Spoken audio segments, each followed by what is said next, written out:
Good afternoon to you. 506 now, News Talk 105.9 WMAL, where we're making sense of the news. Coming up, Steve Milloy joins us to talk energy at 5:30. It's all important, getting American energy back up and running. The Biden administration is now allowing some oil to be drilled in Venezuela, led by the socialists, of course. We'll talk about that. How are the green groups responding? We'll talk about that, too. And we'll have you on at 888-630-9625, 888-630-WMAL. Nearly 24 Americans are believed to be unaccounted for after the attack in Israel by Hamas. And we don't know where they are. We don't know exactly how many are missing. And we don't know how many, very importantly, are being held hostage in the Gaza Strip as of this hour. Countries around the world are still scrambling to identify whether or not their people are among the 199 believed hostages in Gaza. That's a lot of people whose lives are very much on the line right now. But in the midst of all of this, Joe Biden has announced that he's going to be sending, I don't know what this is. This is crazy. He's going to send another $100 million to Gaza right now. Well, and the West Bank, to be controlled, as it so often does, by Hamas, which controls the region. Here's Biden today. Today, I'm also announcing $100 million in new U.S. funding for humanitarian assistance in both Gaza and the West Bank. This money will support more than 1 million displaced and conflict-affected Palestinians, including emergency needs in Gaza. So what is this? Is there more behind the scenes on this? Are we going to get hostages released as a result of this? Or are you just giving up another $100 million now? Hamas said last week, they know that Americans will pay for hostages. They said that last week, and they said the evidence was obvious because Biden just coughed up $6 billion for Iran to get hostages freed, in addition to Iranians that were released by the United States, some of whom, did you know this? Some of whom are not even going back to Iran. The prisoners that we released, Biden just, basically made their sentences go away, and some of them are staying here in the United States. Biden is not a deal maker. Not a good one, at least. Not a good one. So $100 million going to Gaza and the West Bank now, according to Biden. I don't know where he's getting this money from. The law and the Constitution and Congress have never really stopped him before, so seems like a big deal. How's that money going to be used? They say for humanitarian purposes. I would say I'll believe it when I see it, but it's always going to be out of sight. It is not like we're going to be hovering over Hamas as it uses these resources for whatever it wants to use them for. A couple people are responding to all of this. Ron DeSantis on Twitter had this to say. Joe Biden just announced $100 million of your taxpayer dollars going to the Gaza Strip. They say it's humanitarian assistance. We know Hamas is going to commandeer that money, and Hamas is going to use it to advance terrorism. I say no U.S. tax dollars to the Gaza Strip. We still have hostages being held by Hamas. There are American hostages being held by Hamas. How are you funding them when they're holding Americans as well as others hostage? Yeah. The United Nations said recently that Hamas has been stealing humanitarian supplies. The United Nations. Now, it's been kind of chaotic because 2 days ago, there's a headline here from the National Review. The United Nations Relief Agency overseeing aid to Palestinian refugees, the UN Rights and Work Agency, deleted a social media post on Monday morning accusing Hamas of stealing humanitarian supplies. UNRWA, Rights and Works Agency, received reports that yesterday a group of people with trucks purporting to be from the Ministry of Health, this is the same organization that's supposedly telling us what happened at the hospital yesterday in Gaza, the Ministry of Health, with trucks purporting to be from the Ministry of Health of the de facto authorities in Gaza, removed fuel and medical equipment from the agency's compound in Gaza City, the agency wrote on Monday morning, without explicitly naming Hamas. UNRWA fuel and other types of material are kept for strictly humanitarian purposes. Any other use is strongly condemned, the UN said. However, hours after first publishing the note, the UN quietly deleted the message. Sources familiar with the situation confirmed to Haaretz, a left-leaning Israeli publication, that the story is accurate. Israeli officials were quick to flag that one of Gaza's most influential humanitarian groups had sought to cover up Hamas pilfering aid intended for Palestinian civilians. Quote, Hamas stole fuel and medical equipment from the United Nations in Gaza. The amount of fuel stolen is enough to power Gaza's water desalination facilities for 6 days, said the Israeli Defense Forces following this revelation. So, how many pieces have you seen now, or how much coverage have you seen now of Israel is stopping the citizens, the residents of Gaza from drinking water? No. Hamas has been stealing fuel from the United Nations, which enough that would be used to power the water desalination facilities. That is, take salt water, turn it into fresh water, for 6 days for all of Gaza. That's how much fuel Hamas stole. A similar note was released by Israel's foreign ministry. Wait, UN, they say. Did Hamas also break into your Twitter account, or are you just scared of disappointing your terrorist friends? Following the embarrassing admission, the UN issued an urgent clarification on Twitter, X now, seeking to contextualize the now deleted post. With regards to reports on social media of looting of a UN warehouse, the UN would like to confirm that no looting has taken place in any of its warehouses in the Gaza Strip, the group wrote later Monday. The images circulating on social media were of a movement of basic medical supplies from the UN warehouse to health partners. The National Review says, during various conflicts with Hamas, Israeli authorities have repeatedly called out the terrorist group's exploitation and diversion of international aid.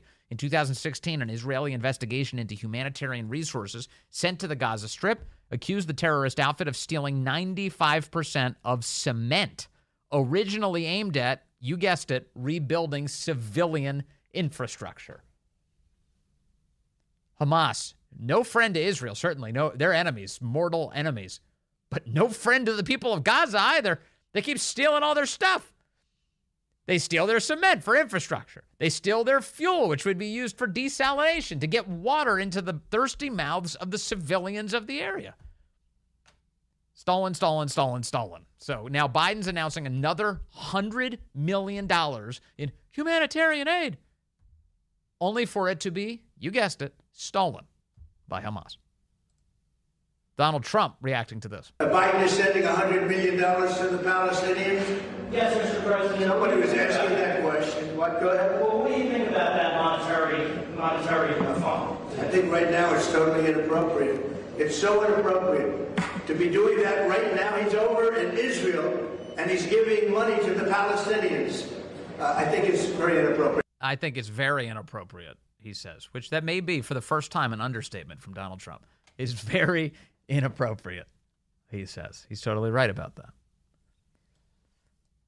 Back home in America, as we kind of assess what's going on, I believe the Capitol Police are still very slowly arresting the insurrectionists today at the Capitol building, at the Cannon House building, the rotunda there, where hundreds of anti-Israel insurrectionists have been chanting for hours, and the cops come in and they handhold each one of them out of the room. Right this way, sir. A warm beverage and a hot towel await you. And no charges. Isn't it amazing? January 6th, what do the people who go into Congress believe they're standing up for? The United States of America, right? That is this country. And what are they looking to preserve? Our hallowed democracy, our republic, right? Isn't that the idea? And what happened to them? Well, they had their lives completely destroyed. They were called insurrectionists and seditionists and treason and traitors and on and on and on. What about the people today? What are they rooting on? What are they? They're rooting on the terrorists. They're rooting Hamas on in the United States Capitol. They're disrupting the business. They're breaking the law. They're hanging out inside. They're whipped into a frenzy by Rashida Tlaib. Tlaib is fake crying today as she tells them that Israel bombed a hospital. Continue to watch people think it's okay to bomb a hospital where children. You know what's so hard sometimes is watching those videos and the people telling the kids don't cry. And like, let them cry. Yeah, and so she whips everybody up, and then they charge the building. And the slow arrests have been taking place for hours now. So she's just outright lying. Her fellow squad member, Alexandria Ocasio-Cortez, has no idea what's going on. She's like, what do I say? Tell me what to say. I don't know what to say. AOC last night on CNN, alongside the host there, Abby Phillip. Abby Phillip asked her, I think, a basic question. When you say ceasefire, what do you mean? As all of this kind of kicked off, you and several other of your colleagues released a statement calling for a ceasefire in the region. But I wonder, what is Israel supposed to do about Hamas after they murdered, brutalized, abducted over 1,000 of their citizens? Do you hear AOC? Can you hear her in the background going, Like, how am I going to get out of this one? Are they supposed to just do nothing? Well, I think what's important to note about a ceasefire is that it's not one-sided. Hamas has been sending thousands of rockets. Oh, Hamas is going to have to stop after massacring Israelis. This would be like saying, so Al-Qaeda smashes an airplane multiple airplanes into the United States, killing thousands of Americans. And you come out and then you're like, okay, time for a ceasefire. No more. No, what are you talking about? Well, Al-Qaeda would have to stop smashing planes into us, too. So there's that. Rockets into Israel as well. And what is important is for us to identify our goal in terms of what safety means, in terms of what defense means. But and if I may, Congresswoman, I think the position... If I may, before you talk yourself into a tizzy, let me just ask you to be really specific here. From Israel's perspective is that there was already an attack. And Hamas already committed an attack. After that happened, do you really believe that they should not respond to that? I think what is important in terms of response is... I think what is important is... she's saying that as a way to say, I don't want to answer that question. I don't want to say yes. It's a binary. Israel does have a right to self-defense. I think what we need to take a look at in this situation is if collective punishment qualifies as defense, if the blockade on water, food, electricity, if the dropping of white phosphorus, which is an indiscriminate weapon, qualifies. So I do believe that there's a discussion to be had here. I don't believe that an either-or approach is what is necessary, but we should... So it's a ceasefire, but Israel should be able to defend itself? What are you saying? What are you even talking about? Abby Phillip with more questions. Heard on CNN, of all places. Israel's goal is to rid the region of Hamas. They've been very clear about that. And I certainly take what you're saying about the condition of Gaza right now for civilians who, as you point out, are not synonymous with Hamas. But for Israel to deal with civilians, though, the polling on this, there's been some polling. A lot of the civilians in Gaza do enthusiastically support Hamas, though. Which is a force that is actually detrimental to Palestinians. Absolutely. How else are they supposed to address a violent, militant, some say terrorist group, other than to go in there and take them on directly? Well, when we talk about going in there, I think we should also keep in mind President Biden's statements as well about what the implications of a potential ground invasion would be. This is an inherently complex situation. Very complex. I do believe she's bowing out now. This is her saying, I don't really know much more about this, but it's very complex. That Hamas needs to be dealt with. But how, I think, is what I'm trying to understand. And I think what we're trying to figure out right now is that this present situation of collective punishment and indiscriminate attack. Sorry, the question you just asked wasn't on my note cards, so I don't actually have an answer to it, but it is complex. Is one approach, but we are seeing the issues and the complications with that approach now. Can we target them in terms of intelligence? Is there precision? What are the options available? Are entirely up to the administration and for Israel to examine and explore. Explore and Israel and explore and examine. It's complex. She's given answers like this before. Okay, here's what's going to happen. We're going to do traffic, and then we're going to come back, and I'm going to play a cut. I'm going to play audio for you. This is AOC. She's been asked about Israel before. Israel and Palestine. She has literally no idea what she's talking about. And this whole thing where she's like, it's just very complex. It's just so complex. She's done this before. And these interviews, to the extent that anybody asks her for details, always collapse into the revelation that she has literally no idea what she's talking about.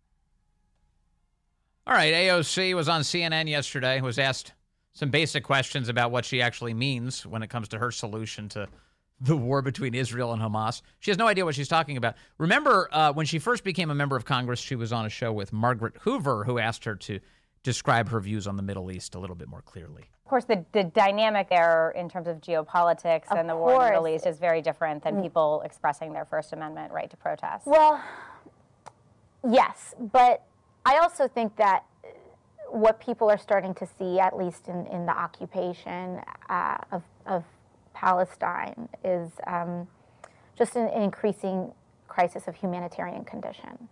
And that, to me, is just where I tend to come from on this issue. You use the term the occupation of Palestine.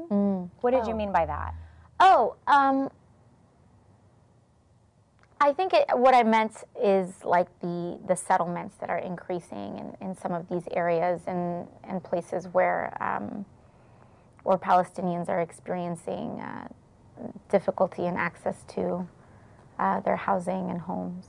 Do you think you can expand on that? Yeah, I mean, I think I'd also I am not the expert on geopolitics on this issue. I don't really know what I'm talking about, says AOC. We've gone beyond the talking points that my campaign wrote for me. Next question. Pass. Can you just yell out pass in the middle of a question? Next track. Hey Siri, next track. Sorry if I just messed your phone up. Coming up, we're going to be talking to Steve Milloy. Actually, I just messed up my phone. She's answering me. Steve Milloy is coming up here. We'll talk energy with him as Biden makes things easier on the socialists of Venezuela when it comes to drilling for oil. Well, good afternoon to you. 5:35 here, News Talk 105.9 WMAL, where we're making sense of the news. You can join us today at 888-630-9625, 888-630-WMAL. If you don't feel like calling and talking, well, how about listening? You can find the podcast, The Vince Coglianese Show, wherever you find a podcast. We are there. And what do you know? Hey, should we tell people to leave good ratings for us? We should, right? They have some of the podcast listing services, like the Apple Store. If you leave a 5-star rating, maybe we will check in on it and then read it on the air. We'll even censor all of the vulgarities for you in your 5-star rating. Thank you for all the support and for all the listenership through the years and for telling other people about the show. We so appreciate that. Let's talk about what's going on with Joe Biden and energy. This is, this is a wild time to be an American citizen. We need American energy, don't we? So many of the world's problems would actually go away if we had much more national security and specifically energy security. In fact, thriving American communities are reliant on cheap, abundant, American-produced fuel. So why not do the obvious thing? Instead, what the Biden administration is doing this week is allowing the oil to flow in socialist-run Venezuela. For more on this, I want to bring in Steve Milloy. He's a senior E&E Legal Fellow and a former Trump transition team member and an energy expert, most importantly. Steve, great to have you with us, sir. Hey, Vince, thanks for having me. So the Washington Post says this week that the United States is set to ease sanctions on Venezuelan oil in exchange for freer presidential elections. Like, Maduro's going to all of a sudden be like, okay, let's make elections great just because Biden's lifting oil sanctions. Explain to me what you understand about this. Well, I think Joe Biden is in a pinch.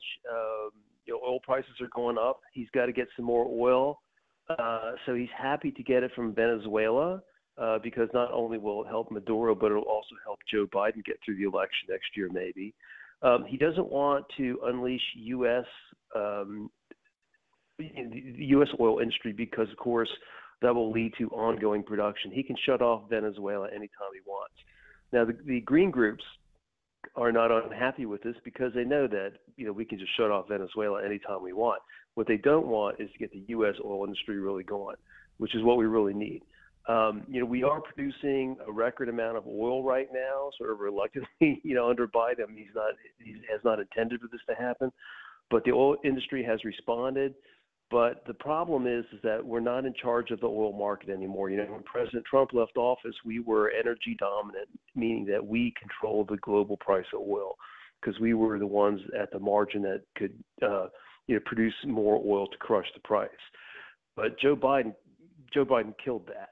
And now, it's Saudi Arabia and OPEC that is in charge. And so, here we are in a situation where we're just one crazy incident away from something happening in the Straits of Hormuz and the Persian Gulf, and the price of oil just going through the moon. On that issue of American energy production, how much more capacity could we achieve if the Biden administration got out of the way?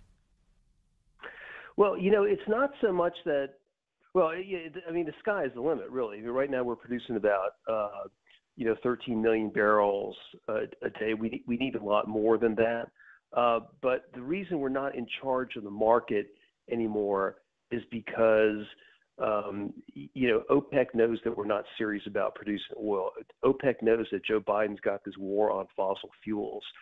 So it's very much a psychological thing. Under Trump, it's not that we were producing all that much oil, but they knew that we were going to produce as much as we could. Yeah. And that was what the future held. And so that scared them. And to the point where, in 2020, right before COVID, Trump had crushed the price of oil so much that Russia and Saudi Arabia actually got into a production war, which forced the price of oil below zero, if you can believe that. So it's really all about what the energy policy is. And our energy policy is wind and solar and nonsense that doesn't work. It's not oil. No, not at all. So the green groups you mentioned a moment ago. So there are a variety of them, of course, that will be familiar to the audience. The Sierra Club, everyone knows them. The Natural Resources Defense Council, Earth Justice, Climate Defiance, Greenpeace, Extinction Rebellion, on and on. The Daily Caller reached out to all of these groups and asked them, what do they think about Biden increasing oil production in Venezuela?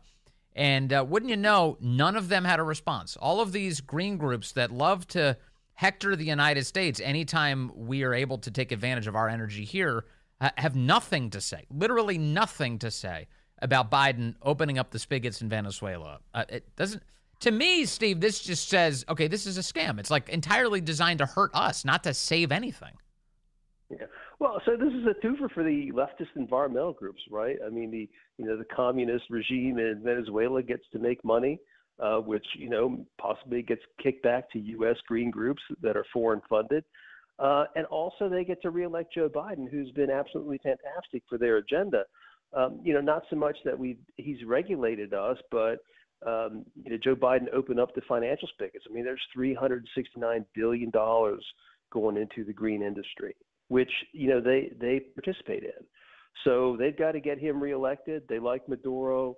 If this was the U.S. opening up a new drilling field someplace, well, they'd be all against that. And they have, criticized and attacked Joe Biden for doing that. But for Maduro, they're happy. Right, but and the key point that you mentioned at the top, which is that Biden realizes that his chances of re-election rest in no small part on gas prices here in the United States. Yeah. They know he needs this. In other words, the green groups are very aware that humans, to survive, need access to this oil, but they refuse to let it be drilled in the United States. Yeah, absolutely. And I'm not even quite sure that Venezuela is really going to change the price of oil that much. I mean, they don't produce that much oil. We're really at risk right now, especially with what's going on in the Middle East. We should be producing all the oil we can. We should be leasing all and opening all the new oil fields we can, but we're not. We're forcing the industry to drill on existing permits, and one day those are just going to run out. Doesn't it drive you crazy, though, that by artificially driving all these prices up, that all we're doing is enabling the world's worst actors? It's Venezuela, the socialist country where the people eat zoo animals to survive, is being enriched by the Biden administration. Or Iran, which is the leading state sponsor of terror. They're able to finance all of these terror operations thanks to Joe Biden's decision to hamstring American energy production. Or Russia is able to prosecute its war against Ukraine, invade Ukraine, and kill so many because Joe Biden is hamstringing American energy production. These are all interconnected, Steve. Well, I remember when Democrats didn't hate America, but apparently they do because they're helping all our enemies. It's beyond me. I don't understand this. I don't know anybody that does. Unfortunately, there's nobody, and there's no Republicans that seem to be able to do anything about this. And we just got to hope for the best in 2024. Yeah. Hey, on the American energy industry, if I can ask about to what extent they may be guilty of any sins here. I noticed that sometimes these American energy companies, they do embrace this green technology. And it seems to me that some of them, the biggest players, may be just trying to protect their market share or something. Like, oh, yeah, we'll do the green energy thing and we'll stop smaller players from jumping into the fossil fuel game. Is there truth to that? Well, right. So what helped the Trump administration crush the price of oil was all the small and independent frackers, because you couldn't stop those guys from producing. They need to produce to survive. Big oil, in contrast, big oil is more like OPEC. And big oil kind of likes it when OPEC is large and in charge, because that sends the price of oil up and big oil makes more money. And right now, big oil sort of supports Biden's green agenda to the extent that it weakens the smaller and independent guys so that they can be caught up. Right now, ExxonMobil is going up, one of the largest U.S. fracking company because it can. So the big guys want to use the green policy to swallow up the small guys so they can get back to the old days when OPEC was in charge, raising the price, and these guys were making a lot of money. So it reminds me of kind of the big tech space, too, where you have Facebook running advertising saying they want more regulation on social media. Yeah. That's obviously to protect their position in the market because the little entrants can't afford the regulatory burdens. Right. Well, and this is always the story with big companies. They come to this, deal with the devil with the government, where we'll take regulation, but we want the regulation to lock out competition. So it's like that with oil, with tech, with big pharma, which all big industries are like that. So going back to the prior question, just about all of these international conflicts that we are witnessing right now, how different do you think? I know it's hard to to say for sure, but how different do you think the picture would be right now if we had an administration that was supportive of American energy production? Oh, no, he's breaking up a little bit. The most critical answer of the whole interview. Hey, one moment, Steve. I for some reason, your signal's breaking up. Let's try again. Do you hear me okay? Yeah, can you hear me? I hear you great now. How different would the picture be right now, do you think? Well, there'd still be a threat, okay? If Iran was to shut down the Persian Gulf, that would be a problem. But we are much more at risk, and the problem is much bigger when we're not producing all the oil we can, and exploring for more oil and developing more oil. We're basically just Biden has drained our reserves, and now the oil companies are draining their own reserves, and that's just not a good situation. No, not at all. Not at all. And it seems obvious to me, and what do I know? In the meantime, you know a lot, so thank you for saying it. Steve Milloy, thank you very much, as always, sir, for your input today. Thank you. Yep. Really, really good to talk to you. Yeah. So can Biden do something correct? I said yesterday, all he needed to do when he got into office was nothing. That was it. That's all he needed to do, and he can't even do that right. Can't even do that right.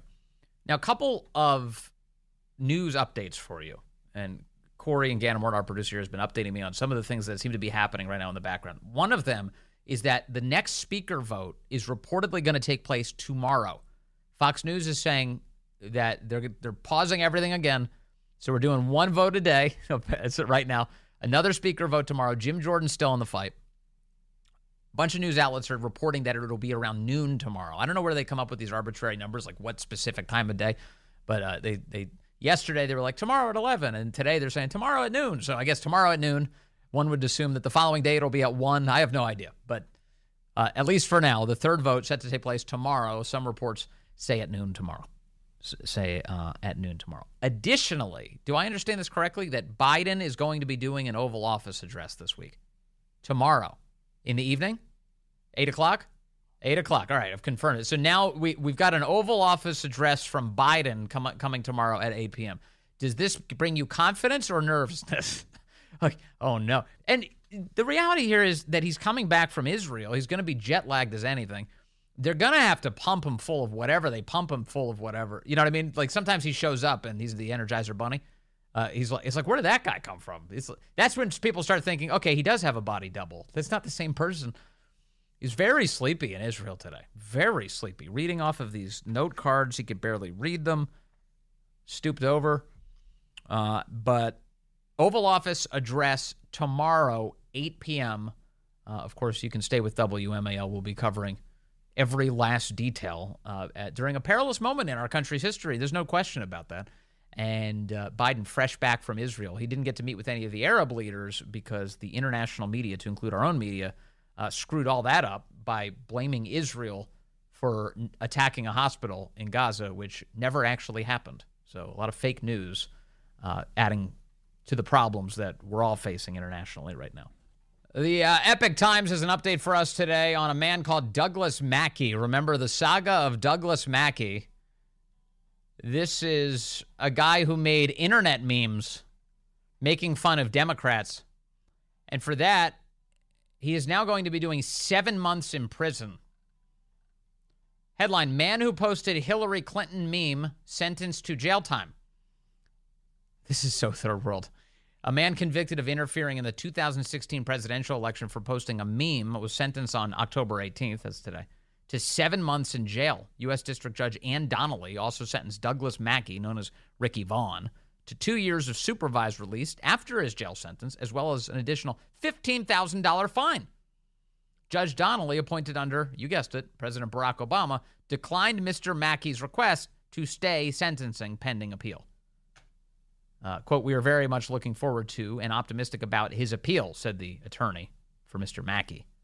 One of the foundational rights we hold as Americans, a right that many fought so hard to obtain, is the right to vote, said the U.S. Attorney Breon Peace in a statement. The defendant weaponized disinformation in a dangerous scheme to stop targeted groups, including black and brown people and women, from participating in our democracy, said the U.S. Attorney.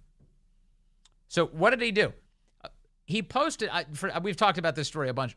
He posted a meme that told people that, like, it was quite obvious. You have to be the dumbest person ever to think that this was real. That they could, instead of voting, they could just text their vote and they're fine. So the courts, the Biden administration's position is that he tricked people. He made them think that they didn't have to actually cast a ballot. No, you have to be a complete idiot. It's a joke. It's meant to play. The joke is the left is so stupid they think you can vote by text message. So he does a meme to that effect. Now he'll be doing 7 months in jail for this. 7 months in jail. They've lost their minds. I mean, or they've just decided to just go full tilt into tyranny. Nancy Pelosi, separately on kind of the same vibe, but Nancy Pelosi today was asked about, Republicans haven't been able to elect a speaker yet. You know what she calls that? An attack on democracy. When we've had a speaker's race on our side or their side, we've always respected each other's judgment. But today and yesterday, that was an assault on our democracy, as Jim Jordan assaulted our democracy on January 6th. Nancy Pelosi, whose party specializes in assaulting every democratic norm we hold dear, says Jim Jordan led the charge on January 6th. He was running. I saw him. He was running with a spear. Pelosi. Why is she still a member of the House of Representatives? This is how badly they want to cling to power. There must be some good insider trades coming up. That's what's keeping her around. Got to make that money. The great one, Mark Levin, is up next here on the legendary WMAL.